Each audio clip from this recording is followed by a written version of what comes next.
The auctioneer's hammer crashed down with finality as Cale Torrenson burst through the crowded tent, his boots sliding in the mud.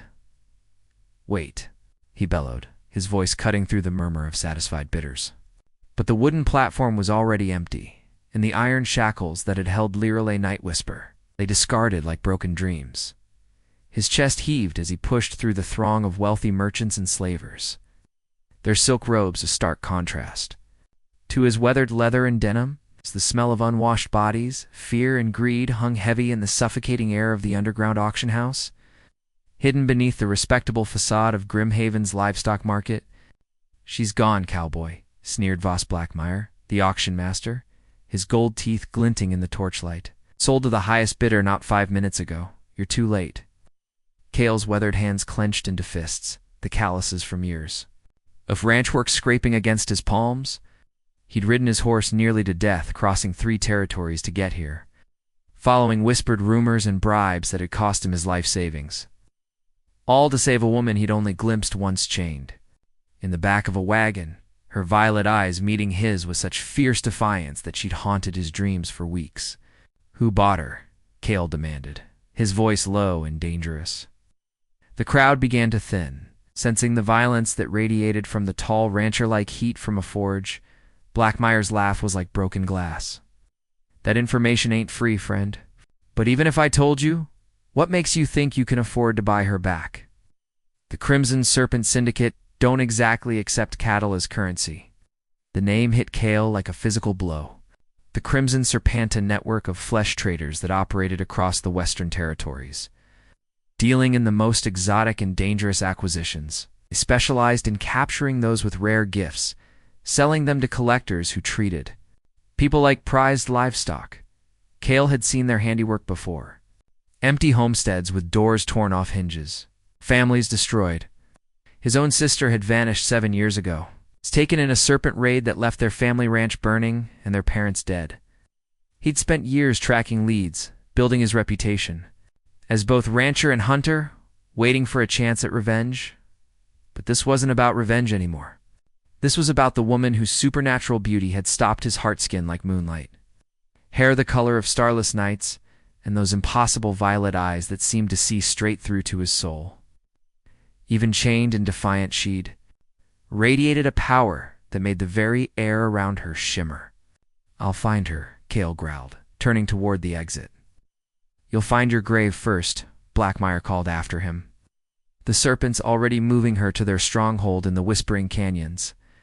By dawn, she'll be halfway across the continent, sold to some wealthy collector who'll keep her locked away like a beautiful bird in a golden cage." Cale paused at the tent flap, his hand resting on the worn grip of his Colt revolver. "Then I better ride fast." Outside, the night air hit him like a slap, clearing the stench of the auction house from his lungs.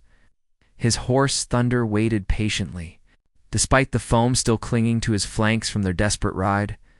Cale swung into the saddle, his mind already calculating routes and possibilities. Somewhere in the darkness, the relay was being transported to a fate worse than death. And Cale Torrenson, a simple rancher with nothing left to lose, was the only thing standing between her and a lifetime of captivity. He spurred Thunder into the night, racing against time itself. Dawn found Cale 30 miles deep in the Thornback, hills following wheel ruts and hoof prints that told the story of a heavy wagon moving fast. His eyes, sharpened by years of tracking rustlers and wild horses, read the ground like an open book. 6 riders, 2 wagons, moving northeast toward the canyon country where the Crimson Serpent had their mountain fortress. Thunder's breathing had steadied during their brief rest at a creek. But Cale knew they were both running on borrowed time. He'd pushed too hard getting to the auction, and now he was pushing harder still. But every minute that passed took Lirelei further from reach as the sun climbed higher. Painting the rocky landscape in shades of gold and rust, Cale spotted the first sign that he was closing the gap. Smoke rose from a shallow valley ahead, a cook fire, probably their breakfast stop. The Serpent Riders were confident, maybe too confident. They didn't expect pursuit, certainly not from a lone cowboy. Cale left Thunder hidden in a grove of scrub. Oaken crept to the ridge overlooking the valley, Below, exactly as he'd hoped, the convoy had stopped. 2 covered wagons sat in a loose circle with 6 horses. 4 men in red bandanas moved around a central fire, their rifles stacked carelessly nearby. But it was the 5th figure that made Cale's breath catch in his throat. Lirale sat chained to the wheel of the nearest wagon, but even bound and captive, she commanded attention. Her midnight hair fell in waves around her shoulders, and despite the rough treatment, she held herself with regal bearing. Her violet eyes swept the camp with calculating intelligence, clearly planning something. As Cale watched, one of the guards, a scarred brute with arms like tree trunks, approached her with a plate of beans and hardtack.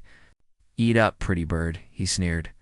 "Long day ahead." Instead of cowering, Lirale looked up at him with such withering disdain that the man actually stepped back.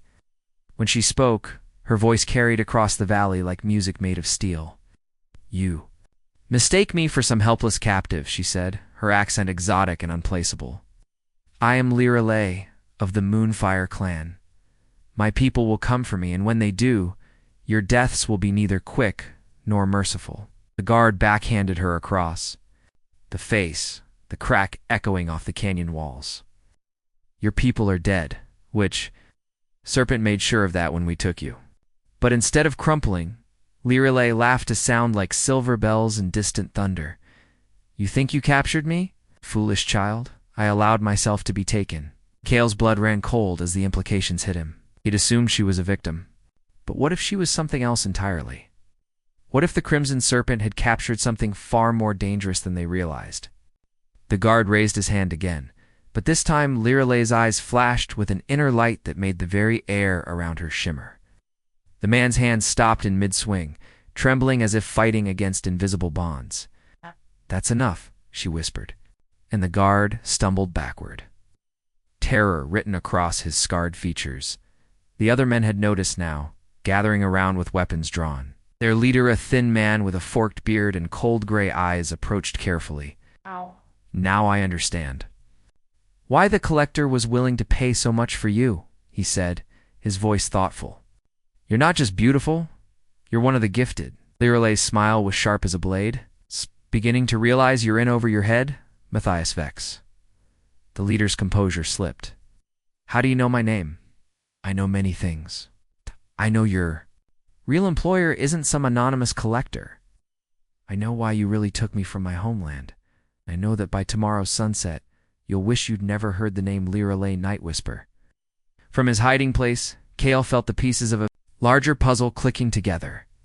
This wasn't a simple kidnapping. Lirale hadn't been randomly captured, she'd been specifically targeted. But by whom, and for what purpose? The sound of approaching hoofbeats interrupted his thoughts. 3 more riders crested the eastern ridge, their red bandanas marking them as additional Serpent agents. The leader Vex waved them over with visible relief. "Reinforcements," he called to his men. "Now we can move with proper security." But as the new riders drew closer, Cale noticed something that made his pulse quicken. The lead rider's horse favored its left front leg, the same distinctive limp he'd been following since dawn. These weren't reinforcements. They were the same tracks he'd been pursuing, which meant ... The realization hit him like a lightning bolt. He'd been following false trails. The real convoy was somewhere else entirely, and he'd just stumbled onto a decoy operation. Or had he? Cale's mind raced as he watched the scene unfold below. If this was a decoy, why was Lirale here? Why use their most valuable prisoner as bait? Unless ... unless she wanted to be here. The pieces clicked together with terrifying clarity. Lirale had allowed herself to be captured, but not by the Crimson Serpent. She'd positioned herself to be exactly where she needed to be, when she needed to be there. Which meant this entire situation was orchestrated. But orchestrated by whom? The question was answered when the new riders reached the camp. The lead man dismounted, pulling off his red bandana to reveal features that made Cale's blood run cold. Darius Nightfall, the Serpent's most notorious hunter, wanted in 6 territories, for murder, kidnapping, and worse. Cale had seen his face on wanted posters from here to the Mexican border. "Report," Nightfall ordered, his voice like gravel and broken glass. Matthias Vex straightened nervously. "The merchandise is secure, no pursuit detected. We're making good time to the rendezvous." "Good time?" Nightfall's laugh was harsh. You stop for breakfast like you're on a Sunday picnic. Do you have any idea what this woman is capable of? When properly motivated, as if summoned by his words, Lirelei looked directly up at the ridge where Cale was hiding. Their eyes met across the distance, and for a moment time seemed suspended. Her violet gaze held his with an intensity that made his chest tight, and then she smiled an expression full of secrets and promises. She knew he was there. I'd probably known all along. Actually, she said, her melodious voice carrying easily. In the morning air, I believe my rescue has just arrived. Every head in the camp turned toward Cale's position, weapons appearing in hands with practiced speed. But instead of panic, Cale felt a strange calm settle over him. If this was a trap, if Lirelei was manipulating events for her own purposes, then he was already committed. He stood, making no effort to hide, his hands resting casually on his gun belt. "Morning, gentlemen," he called down, his voice steady and conversational. "Beautiful day for a ride, don't you think?" Nightfall's Eyes narrowed as he studied the lone figure on the ridge. Well, the lovesick cowboy who caused such a stir? At the auction? Cale Torrenson, isn't it? The man who lost his family to our organization 7 years ago? Cale's casual demeanor never wavered, but his eyes went cold as winter stone. You remember how touching? I remember everything about that night. Nightfall continued, clearly enjoying himself. Your sister screamed very prettily before we sold her to the mines in the Deadlands. She had the most fascinating ability to make plants grow, even in the harshest soil. Our buyer was quite pleased. The words hit Cale like physical blows, but he forced himself to remain motionless. Rage would get him killed, and then Lirelei would be lost forever. Whatever game she was playing, he needed to stay alive long enough to understand it. That's ancient history, Cale replied evenly. I'm here for her. He nodded toward Lirelei, who was watching the exchange with fascination. How romantic, Nightfall sneered. The hero comes to save the beautiful princess. Except this princess doesn't need saving, do you, my dear? Lirelei's chain suddenly fell away from her wrists with a sound like breaking bells. She rose to her feet in one fluid motion, and the air around her began to shimmer with that same otherworldly energy Cale had glimpsed before. No, she said softly, and her voice seemed to come from everywhere at once. I don't need saving, but I do need a witness. The serpent agents raised their weapons, but their movements seemed sluggish, as if they were moving through thick honey. Lirelei stepped forward, and with each step, the very ground beneath her feet began to bloom with impossible flowers night blooming. Jasmine and midnight roses that glowed with their own inner light. You see, gentlemen, she continued, her voice gaining power and resonance, my people didn't send me here to be rescued. They sent me here to deliver a message. Nightfall tried to draw his gun, but his hand moved as if fighting against invisible bonds. Fear flickered across his scarred features for the first time. What are you? He gasped. Lirelei smiled, and in that smile was the promise of storms and the beauty of starlight on deep water. I am the daughter of the Moonfire Queen. I am the voice of the ancient forests and the keeper of the old promises. And I am here to tell you that the time of reckoning has come. She raised her hand, and every flower in her wake blazed with silver fire. The light was beautiful and terrible, and in its glow, Cale could see the truth written in Nightfall's terrified eyes. This wasn't a rescue mission, it was an execution. And somehow, without understanding how or why, Cale had become an integral part of it. The silver fire spread outward from Lirelei in waves, and where it touched the earth, the desert transformed. Cacti bloomed with impossible flowers, dead scrub burst into verdant life, and the very stones began to sing with harmonious vibrations that made the air itself dance. But the serpent agents weren't transformed, they were trapped, caught in coils of luminous energy that held them motionless while Lirelei's power built around her like a gathering storm. Please, Matthias Vex whispered, his eyes wide with terror as vines of pure light wrapped around his limbs. We were just following orders. We didn't know you didn't know what you were stealing when you took my people, Lirelei's voice had gained harmonics that seemed to resonate in Cale's very bones. You didn't know that every Moonfire child you sold into slavery was connected to the world tree itself. You didn't know that by breaking those connections, you were slowly poisoning the very earth you walk upon. Cale remained frozen on the ridge, mesmerized by the display of power before him. This was beyond anything he'd ever imagined. Magic. From the old stories his grandmother used to tell, when the world was younger and the barriers between realms were thin, Nightfall made one last desperate attempt to break free, his scarred face contorting with effort. "The collectors, they paid us, they said it was just business. Business." The word came out like the crack of thunder. Lirelei raised both hands, and the silver fire blazed higher. "You call the rape of my homeland business? You call the enslavement of my people business? You call the murder of children business?" The light was so intense now that Cale had to shield his eyes, but he couldn't look away. Through the radiance, he could see Lirelei changing, becoming something more than human. Her form stretched and flowed, taking on aspects that his mind could barely comprehend. Now a woman of impossible beauty. Now a force of nature itself. Now something ancient and primal that predated civilization. "But I am not here merely for revenge," she continued, her voice now a chorus of harmonies. "I am here to offer a choice." The binding light around the serpent agents loosened slightly, allowing them to breathe, to speak. "What choice?" Nightfall gasped. "Redemption," Lirelei said simply. "The network you've built, the connections you've forged, the knowledge you've gained, all of it can be turned to a different purpose. You can help me find and free every person your organization has enslaved. You can use your resources to heal the damage you've done." She stepped closer to Nightfall, and where her bare feet touched the ground, grass grew in perfect spirals. "Or you can die here in this place, and I will find another way." Cale watched in fascination as the interplay of terror and hope warred across Nightfall's features. This wasn't the simple revenge he'd expected. Lirelei was offering something far more complex, a chance for the Crimson Serpent to transform, from predator to protector. "How do we know you won't kill us anyway?" Vex asked, his voice barely a whisper. Lirelei turned to look directly at Cale, and in her eyes he saw depths that seemed to stretch into infinity. "Because I have a witness, a man who has lost much to your organization, but who chose to risk everything to save a stranger.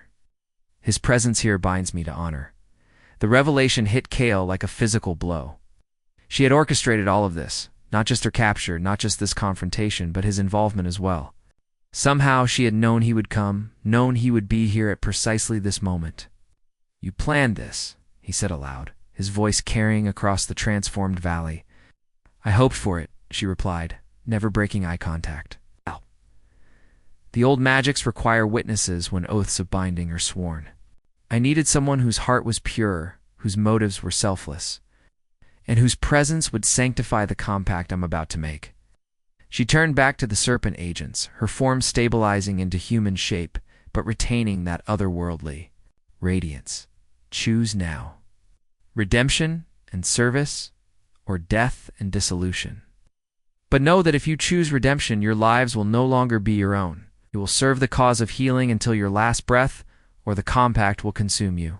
From within, Nightfall looked around at his trapped men, seeing the same mixture of fear and desperate hope reflected in their faces. Slowly, painfully, he nodded. "We choose redemption," he said, and the words seemed to echo with unnatural resonance. The silver fire pulsed once brilliantly, and then began to fade. As it receded, Cale could see that the serpent agents were changed.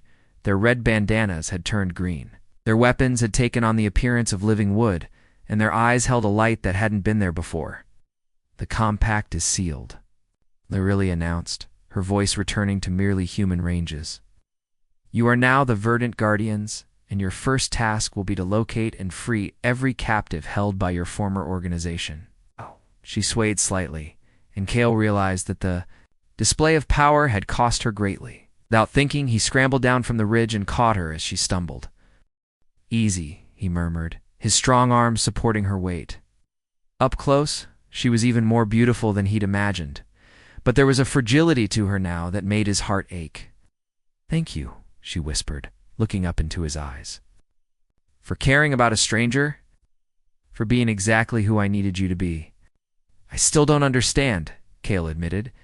"Any of it." Lirelei smiled, and this time it was purely human, warm, grateful, and tinged with exhaustion. Then let me explain, brave cowboy. Let me tell you why I really came to this place, and why. Meeting you has changed everything I thought I knew about love.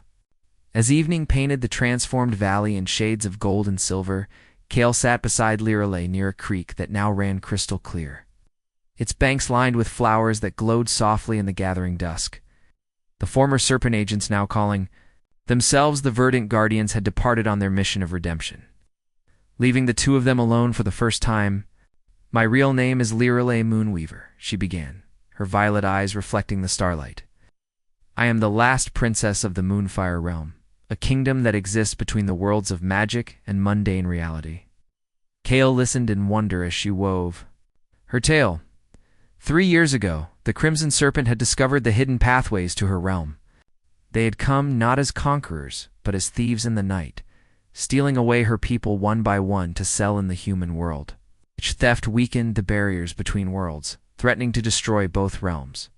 "My mother, the Queen, sent our greatest warriors to stop them," Lirelei continued, her fingers absently weaving patterns in the grass that bloomed into intricate mandalas of light. "They never returned. Our mages cast seeking spells and found nothing. It was as if the human world simply swallowed them whole." "So you came yourself," Cale realized. "I volunteered for exile," she corrected. "To enter the human world, I had to renounce my claim to the throne and accept that I might never return home. The magic that brought me here burned away most of my power, leaving me vulnerable enough to be captured." She turned to face him fully, and in the growing darkness, her skin seemed to glow with its own inner light. "But I discovered something the serpent never expected. Each person they stole carried with them a thread of connection to our realm. By following those threads, I could find them all, even my sister." The words slipped out before Cale could stop them. Lirelei's expression grew tender. "Especially your sister. Kira Torrenson is alive. Cale. She's being held in a mining complex called the Bitter Creek Installation, about 200 miles north of here. The serpent uses her abilities to grow food in the underground caverns, feeding their other captives." News hit Cale like a physical blow. For 7 years, he'd assumed Kira was dead. To learn she was not only alive, but suffering in captivity ignited a rage so pure it made his hands shake. "I can find her," he said, his voice rough with emotion. We can find her," Lirelei corrected gently. "That was always part of the plan. The Verdant Guardians will provide intelligence and resources, but some missions require a more personal touch." She reached out and took his hand, her skin warm despite the cool night air. Where their fingers intertwined, tiny sparks of silver light danced between them. "But I need you to understand something, Cale. When this is over, when every captive is freed and every wrong set right, I'll have to make a choice. I can return to my realm and reclaim my throne, or I can remain here and live as a human. I cannot do both." The implications hung heavy between them. Cale studied her face in the starlight, seeing the conflict written in her features. She was offering him something precious beyond measure, but at what cost? "What happens to your people if you don't return?" he asked. "My cousin Sylvain would rule. He's capable, perhaps even better suited to leadership than I am. The realm would survive and prosper." She paused, her grip tightening on his hand. "But what happens to my heart if I leave you behind? I've lived for 300 of your years, Cale, and I've never felt what I feel when I look into your eyes." 300 years. The number should have shocked him, should have made him feel insignificant and small. Instead, it only made him marvel that someone so ancient and powerful could find anything worthwhile in a simple rancher from the borderlands. "You barely know me," he protested. "I know enough." Lirelei's smile was radiant. "I know you crossed 3 territories to save a woman you'd glimpsed once in chains. I know you faced down the most dangerous criminals in the West armed with nothing but determination and a good heart. I know you looked at the sister of your enemy and chose to show mercy instead of vengeance." "Sister of my enemy?" "Matthias Vex is the brother of Cordelia Vex, the woman who led the raid on your family ranch. 7 years ago. She died in that raid," killed by your father before he succumbed to his wounds. Matthias has been hunting you ever since, waiting for the perfect opportunity for revenge. Kale's blood ran cold, and this whole thing was a trap within a trap. Within a trap, Lireley confirmed. Matthias thought he was capturing me for the serpent. Matthias thought they were acquiring a powerful asset. I thought I was orchestrating a simple rescue mission. But the universe had other plans. She stood, pulling him up with her. And suddenly, they were standing so close, he could feel the warmth radiating from her skin. In the darkness, she seemed to glow from within, beautiful beyond description. I love you, Cale Torrenson, she said. Simply, I've loved you since that moment in the wagon when our eyes first met. I felt the connection then, not magic, not destiny, just the simple, terrible, wonderful truth that souls sometimes recognize each other across impossible distances. Before he could respond, she rose on her toes and kissed him. Her lips were soft and warm, and the kiss tasted like honey and starlight and promises yet to be fulfilled. When they finally broke apart, Cale felt as if the entire world had shifted on its axis. I love you too, he whispered, the words feeling both foreign and familiar on his tongue. But I won't let you give up your throne for me. Your people need you. Then come with me, she said, her eyes shining with unshed tears. When this is finished, when everyone is free, come with me to the Moonfire realm. Become my consort and rule beside me. Help me build a bridge between our worlds so that what happened here can never happen again. The offer hung between them like a bridge made of moonbeams and hope. Cale looked into her eyes and saw his future reflected their future stranger, and more wonderful than anything he'd ever dared imagine. Ask me again when my sister is free, he said finally. When all of them are free, then I'll give you my answer. Lireley nodded, understanding shining in her violet gaze. Then let's begin, she said. Let's go save everyone we can, and then worry about saving ourselves. 3 weeks later, Cale crouched beside Lireley on a mesa overlooking the Bitter Creek. Installation. The mining complex spread below them like a festering wound in the Earthguard towers, a barbed wire, and the yawning mouth of the main shaft that descended into darkness. The verdant guardians had proven their worth in the days. Since their transformation, Nightfall, now calling himself Dawn, had provided detailed intelligence about serpent operations across the territories. Vex had used his knowledge of the organization's communications to coordinate the simultaneous liberation of 6 other facilities. But this one was personal. 37 guards rotating shifts every 8 hours, Lireley murmured, her enhanced senses cataloging details invisible to normal sight. The captives are held in the lower levels about 300 feet down. Your sister is in the agricultural section level 5, Eastern Corridor. Cale checked his weapons one final time. The Colt at his hip, the rifle across his back, and the strange new ammunition Lireley had provided. Bullets inscribed with silver runes that would punch through magical barriers and disruption fields. You sure about this plan? Smile was sharp as a blade. I've had 3 weeks to study their defenses. They're prepared for conventional assault, magical attack, or prisoner uprising. They're not prepared for a coordinated strike that combines all 3. She was right. While Cale and the reformed guardians had been planning the rescue, Lireley had been busy with her own preparations. Over the past week, she'd been making contact with the captives below, her power seeping through the earth to touch the minds of her people. A new help was coming, and they were ready. The signal came at midnight, a pulse of silver light that erupted from the main shaft like a geyser. Inside the complex, every Moonfire captive would be feeling their powers return as Lireley's magic broke through the suppression fields that had kept them docile.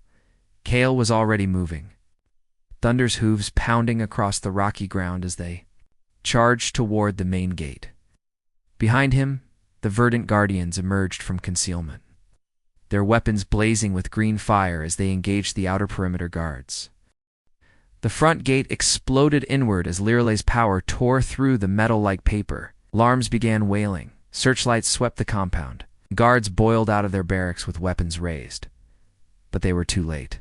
The prisoners were Already free, Kale watched in amazement as figures emerged from the mine shafts, men and women of inhuman beauty, their eyes blazing with recovered power. Some commanded the very earth, causing the guard towers to sink into suddenly liquid ground. Others called down lightning from the clear night sky, or summoned walls of living thorns to block the guards' escape routes. In the chaos, Kale fought his way toward the main shaft. A guard appeared from behind a building, rifle raised, but Kale's Colt spoke first. The man dropped, and Kale continued his charge without breaking stride. The elevator cage was rising. Bringing more freed prisoners to the surface, Kale grabbed the cables and slid down into the darkness, his boots hitting the cage roof with a metallic clang. Level 5, Eastern Corridor. The words echoed in his mind as he navigated the maze of tunnels following the crude map Dawn had provided. Emergency lighting cast everything in hellish red, and the sound of combat echoed from the upper levels. He found her in a chamber filled with impossible gardens, vegetables, and fruits growing in neat rows under magical illumination, tended by a figure he almost didn't recognize. Kira Torrenson looked up as he entered. Her face gaunt from years of captivity, but her eyes still bright with the intelligence he remembered. For a moment, neither of them moved, afraid that the other might be a mirage born of desperate hope. "Kale," she whispered. "Hello, little sister," he said, his voice breaking. Then she was in his arms, sobbing against his chest while he held her, tight enough to make sure she was real. 7 years of searching, 7 years of guilt and rage and desperate hope, all dissolving in the miracle of her warm, living presence. "I knew you'd come," she whispered. "I never stopped believing." "Sorry it took so long," he replied, his own eyes wet with tears. "But we're leaving now. All of us." They emerged from the depths to find the battle already won. The Bitter Creek installation lay in ruins, its suppression fields shattered, its guards either fled or surrendering. Dawn and his guardians were securing the perimeter while Lirelei moved among the freed captives, her touch healing years of abuse and malnutrition. When she saw Kale emerge with Kira, her face lit up with joy. The reunion was everything he'd dreamed of, and moored his sister alive and free, the woman he loved radiant with triumph, and the knowledge that they'd struck a decisive blow against the forces that had torn apart so many families. But as the sun rose over the liberated complex, Kale knew that the hardest choice still lay ahead. Lirelei had kept her promise. The Crimson Serpent was broken, their network of suffering dismantled, their captives free. The portal between worlds was stabilizing. It's no longer threatened by the constant theft of Moonfire people, which meant it was time for her to decide whether to stay or go home, and time for him to give her his answer. The portal shimmered like liquid starlight, the center of the valley where everything had begun. Lirelei stood before it, her form wavering between human and something transcendently other as the magical energies of her homeland called her back. Around them, freed captives were making their own choices. Some stepped through immediately, desperate to return home after years of exile. Others lingered, torn between two worlds. A few, like Kira, had decided to remain in the human realm, having found reasons to stay. "The portal will remain open for 1 hour," Lirelei said, her voice carrying the harmonics of distant worlds. "After that, it will seal for a full year before the energies align again." Kale stood beside her, acutely aware that the next few minutes would determine the rest of his life. In his pocket, he carried a letter from the territorial governor, officially pardoning the reformed Serpent agents and commissioning them as federal marshals in recognition of their service. His ranch waited for him, rebuilt with the reward money from liberating the installations. Kira had already decided to stay and help him manage it. Her plant-growing abilities, ensuring they'd never face drought or famine again. It would be a good life. A simple, honest life in the world he'd always known. "Your people need you," he said, the words tasting like ash in his mouth.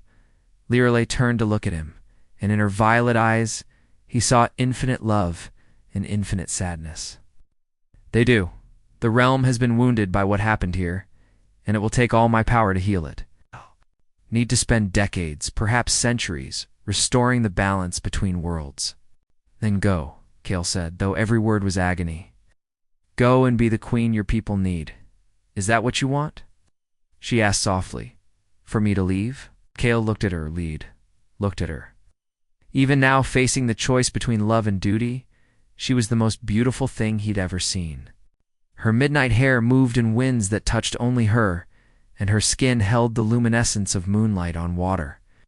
What I want, he said slowly, is for you to be happy. If that means ruling your people, then that's what should happen. Literally. Stepped closer, close enough that he could see the silver flecks in her violet eyes. And what would make you happy, Cale Torrenson? Question hung between them like a bridge waiting to be crossed. Behind them, more captives were stepping through the portal, their joyful cries echoing from the other side as they were reunited with families they'd thought lost forever. You, he said simply, you make me happy. But I won't ask you to abandon your responsibilities for me. What if I told you, Lirelei said, reaching up to cup his face in her hands, that my cousin Sylvain has spent the last month proving himself to be a far better ruler than I ever was? What if I told you that he's already begun implementing the reforms I dreamed of, that he's united the noble houses in ways I never could? Hope flickered in Cale's chest, dangerous and bright. Lirelei, what if I told you that the Moonfire realm has discovered it doesn't need a queen bound by ancient traditions, but rather an ambassador to the human world? Someone who can ensure the bridges we've built between our peoples remain? Strong, she was smiling now, and in that smile was the promise of forever. What if I told you that I've already spoken to the Council of Elders, and they've agreed to establish a permanent embassy in the human world, with me as their first ambassador? She laughed, the sound like silver bells in summer rain. What if I told you that said embassy comes with a very generous land grant in a certain valley, where impossible flowers bloom and time moves a little, differently than it does in the rest of the world? Cale stared at her, hardly daring to believe what he was hearing. You'd give up your throne. For me? I'd give up a throne to gain a kingdom, she corrected. A kingdom of two where love rules instead of duty. Where every day is an adventure. Where the only subjects I need to worry about are the cattle and the horses and the flowers that grow wild in our fields. The portal pulsed, reminding them. That time was running short. Through its shimmering surface, Cale could see glimpses of the Moonfire realm crystal spires reaching toward impossible skies.